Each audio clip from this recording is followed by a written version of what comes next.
VOA Learning English presents America's Presidents. Today we are talking about Martin Van Buren. He was sworn in as the 8th President of the United States in 1837.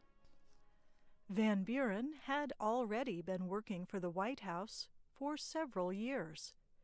He had been the Secretary of State for President Andrew Jackson and later his vice president. Jackson asked his party, the Democrats, to nominate Van Buren as their presidential candidate in the 1836 election. They agreed, and Van Buren won that election easily. But he did not win the next election, or the next, or the next.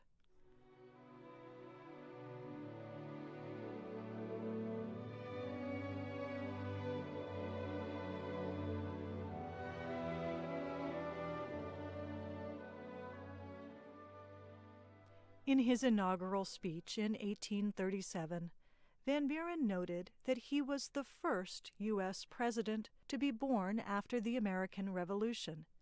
He was also the first president who was not from a British family. His ancestors were Dutch. He remains the only president, so far, who did not speak English as his first language. In his inaugural speech, Van Buren predicted better times for Americans. But several days later, an economic crisis struck. The situation put the country in a depression that lasted for the rest of Van Buren's term.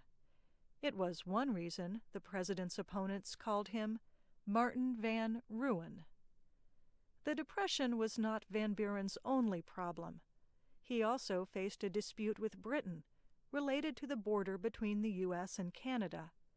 The conflict nearly turned into war. Historian Joel Silby says, most experts do not think Van Buren was a strong president. However, Silby notes, Van Buren left an important legacy that still operates today. He created the modern U.S. political system.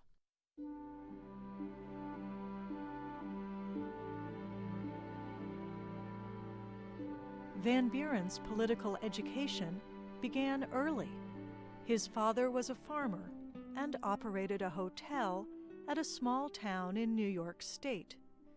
Lawmakers sometimes visited the hotel. By listening to them, the future president learned about politics. Eventually, Van Buren studied in a law office and became a lawyer. In the first years of his career, he defended farmers who were fighting large plantation owners for their land. As a result, he developed a reputation for helping the common man. Van Buren became a local official, and then a senator, and governor of New York. When he was 24, he married a young woman he had grown up with, but she died of tuberculosis after 12 years, leaving him with 4 sons. Historian Joel Silby says, although Van Buren did not remarry, he was known as quite charming among the ladies.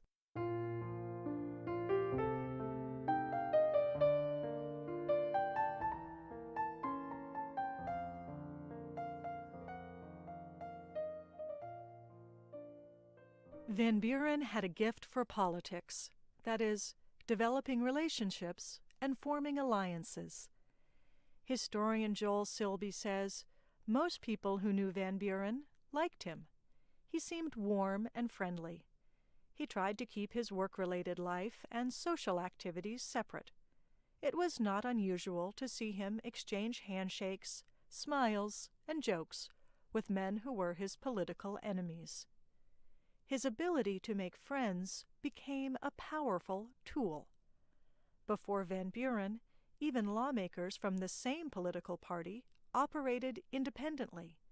They had their own beliefs, their own supporters, and their own allies.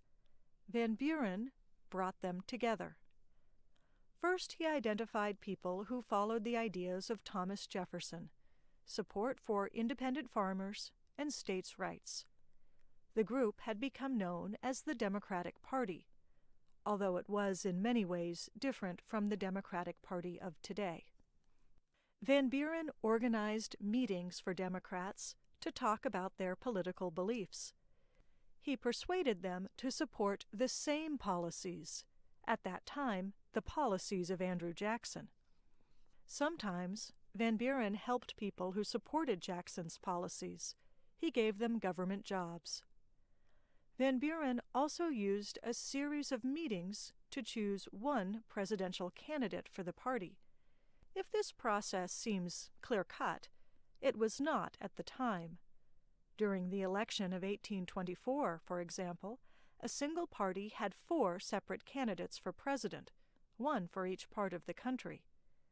Van Buren's system eventually gave rise to the national conventions that major U.S. parties use today to nominate their candidates.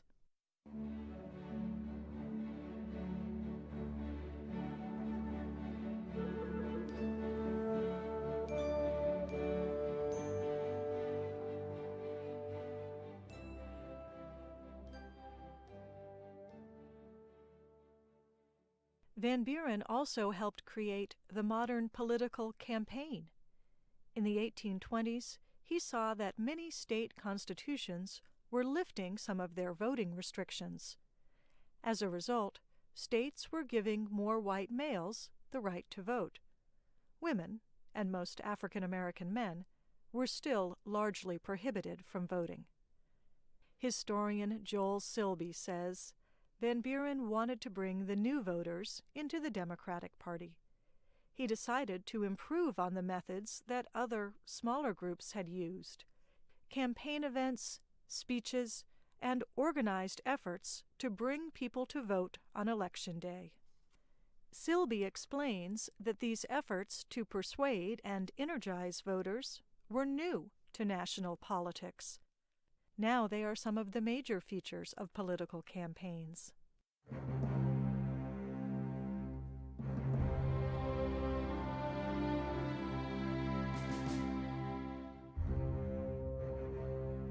In the election of 1840, Van Buren sought a second term as president. This time, his opponents used Van Buren's political techniques against him.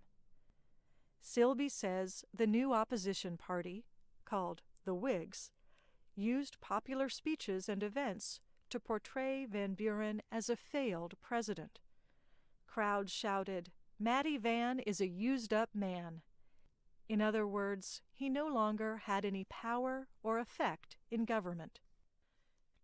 Critics also made fun of Van Buren's fine-looking, even fussy clothes.